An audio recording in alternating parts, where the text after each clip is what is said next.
ప్రభువు నామమునకు స్తోత్రం కలుగునుగాక. ఈ ఉదయకాలము మీకందరికీ వందనాలు తెలియచేస్తున్నాను.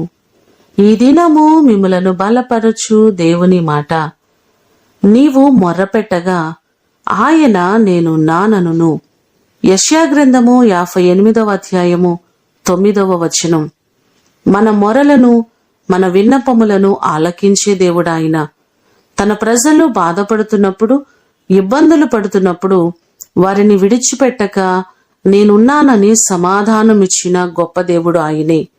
కీర్తనలు 120వ కీర్తన మొదటి చరణంలో చూస్తే, నా శ్రమలో నేను యెహోవాకు మొర్రపెట్టి తిని ఆయన నాకు ఉత్తరమిచ్చెను అని బైబిల్ మనకు సెలవిస్తుంది.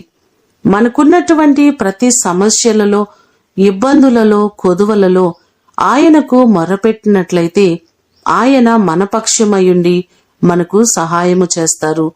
ఈ మాటలు వింటున్న మీకందరికీ దేవుడు తోడయుండి ఆయన మీకు సహాయము చేయునుగాక. ప్రార్థన చేసుకుందాం.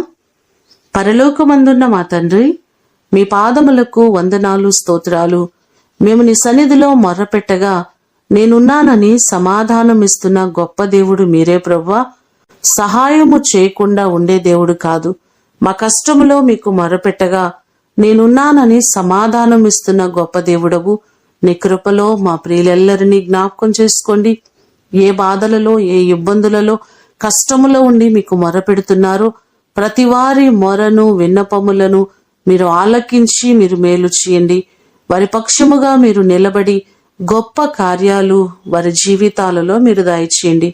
ఈ దినము కొరకు వందనాలు.